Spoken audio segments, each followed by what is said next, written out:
প্রত্যেকটা খাবারের টেস্ট বাড়িয়ে দেয় ধনিয়া পাতা বাটা।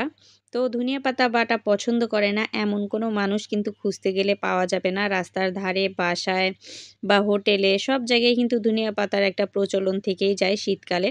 তো আজকে শীতকালে শীতের এই ভর্তার রেসিপিটা শেয়ার করব। তো তার জন্য এখানে ধনিয়া পাতাগুলো আরকি প্রসেসিং করে নিচ্ছি, মানে গাছ থেকে ছাড়িয়ে নিচ্ছি। তো যাই হোক, কথায় কথায় ইংলিশ বলাটা আমার দ্বারা সম্ভব না। আমি নরমালি বাংলা ভাষায় কথা বলি।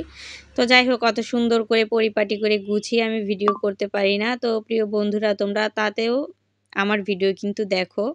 আমি খুব সাধারণ একটা মেয়ে। তো আজকে খুব সাধারণভাবে তোমাদের সাথে ধনিয়া পাতার রেসিপিটা শেয়ার করছি। তো আমার জামাই এই তো সে ধনিয়া পাতার গাছ ধরে, ধরে নিয়ে আসছে। আমার মনে হচ্ছিল যে ঘরের মানে চারপাশে ৪ আঙিনায় সে লাগিয়ে দিবে।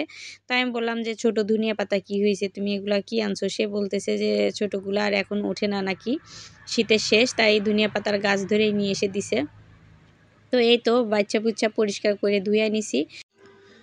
কাঁচামরিচ নিয়ে নিয়েছি, অনেকগুলো কাঁচামরিচ নিয়েছি। কারণ ধনিয়া পাতাটা ঝাল হতে হবে। ঝাল না হলে কিন্তু মজা লাগবে না। আর এখানে ২ টা রসুন নিয়েছি।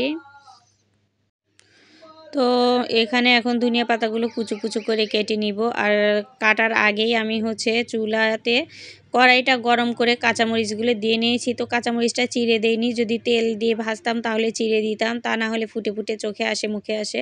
তো যাই হোক, আমি যেহেতু তেল দিচ্ছি না এই কারণে আরকি একটু নরম করার জন্য কাঠখোলায় ভেজে নিচ্ছি। আর এই তো এখানে ধনিয়া পাতাগুলো কুচু, কুচু করে কেটে নিব। যদি আমার টাইম থাকতো ধনিয়া পাতাগুলো আগে থেকেই ধুয়ে আরকি একটু পানি ঝরিয়ে রাখতাম, তাহলে পানি খুব কম উঠতো। আর এই ধনিয়া পাতার সাথে, সাথে এই তো ভাজলে এখন একটু পানি উঠবে। আর এই ভর্তাটা বেশি চুলায় দিয়ে নাড়া যাবে না, তাহলে এটার কালারটা নষ্ট হয়ে যাবে। তো এই তো কাঁচামরিচগুলো একদম কিন্তু সুন্দরভাবে ভাজা হয়ে গেছে। আমি চিপে, চিপে একদম ভেজে দিচ্ছি।